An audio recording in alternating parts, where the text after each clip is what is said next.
수포자는 주로 초등학교 3, 4학년부터 시작되지만 일부 학생들은 초등학교 1학년, 2학년부터 수학의 어려움을 겪기 시작합니다. 특히 초등학교 3학년의 나눗셈과 분수, 5, 6학년의 분수와 시계 계산은 학생들이 가장 큰 난관으로 꼽는 부분입니다. 기초 개념을 충분히 이해하지 못한 상태에서 다음 학년으로 올라가면 학업 빈자리가 누적되어 수학에 대한 자신감을 잃게 됩니다. 또한 학원 시험이 수업 내용보다 어렵게 출제되는 경향이 많아 학생들에게 과도한 부담을 주며 수포자 발생을 가속화하고 있습니다. 수포자가 되면 단순히 수학 성적만 떨어지는 것이 아닙니다. 수학은 다른 과목과 밀접하게 연계되어 있어 학업 전반에 부정적인 영향을 미칠 수 있습니다.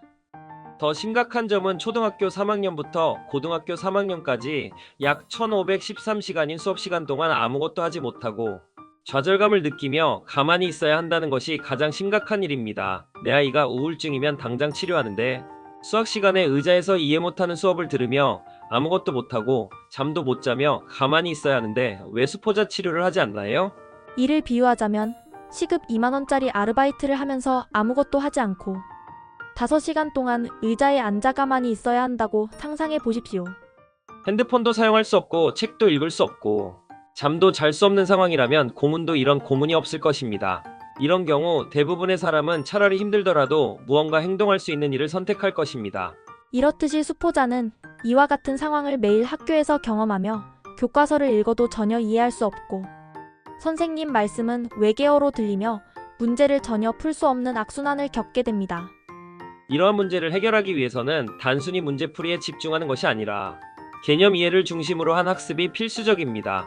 학생의 현재 수준을 정확히 진단하고 단계별로 맞춤형 학습을 제공해야 합니다. 또한 수학 불안감을 해소하고 학습 동기를 부여하기 위한 다양한 시도가 반드시 필요합니다. 게다가 수포자 학생에게 선생님이 화내지 않는 인내심과 친절함이 꼭 필요합니다. 이를 통해 학생들이 다시 수학에 흥미를 느끼고 자신감을 회복하여 수포자를 탈출할 수 있도록 해야 합니다. 현재 교육 시스템은 모든 학생에게 동일한 기준을 요구하지만 각자의 학습 속도와 수준을 고려한 수업을 하기에는 역부족입니다.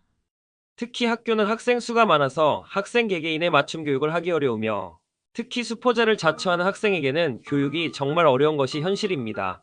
수포자를 가르치는 일은 쉽지 않습니다. 수포자 학생을 지도해본 전문가의 전문성과 체계적인 접근이 필요합니다. 수포자 문제는 개인의 노력뿐 아니라 교육과정, 학습 환경, 사회적 구조 등 복합적인 요인에서 비롯됩니다. 기초부터 천천히 차분히 접근해야 합니다. 수학은 기초가 쌓여 실력이 계단을 밟고 올라가는 과목입니다. 따라서 필요에 따라 초등학교 과정, 중학교 과정 등 기초 개념을 명확히 이해시키는 것이 중요합니다. 수포자는 학생의 유형에 따라 적합한 학습법을 적용해야 합니다.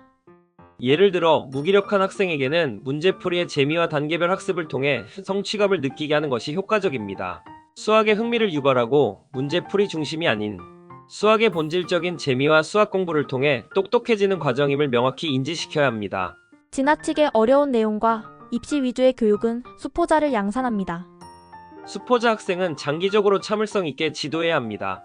수학은 기초를 놓치면 단기적으로 효과를 보기가 어렵습니다. 그리고 수학을 포기한 학년에 따라 더 힘들 수 있습니다. 예를 들어보겠습니다. 몸이 아파 병원에 가려고 합니다.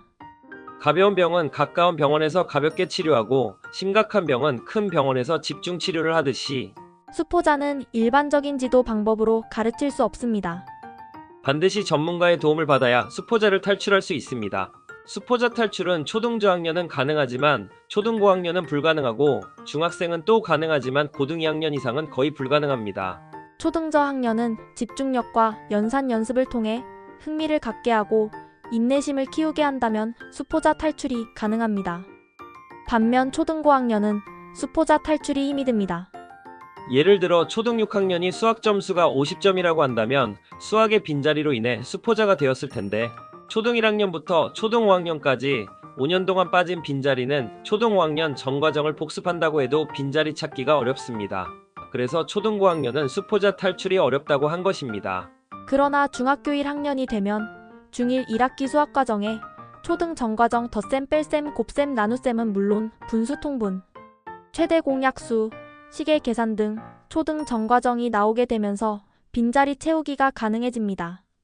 그래서 초등 수포자라면 중1 과정을 3회 정도 개념 위주로 반복한다면 수포자 탈출이 가능합니다.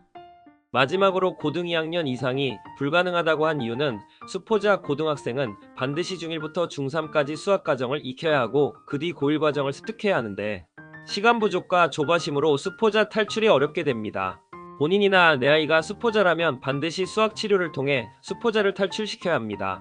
다음 영상은 수포자가 어떻게 공부해야 하는지 알려드리도록 하겠습니다.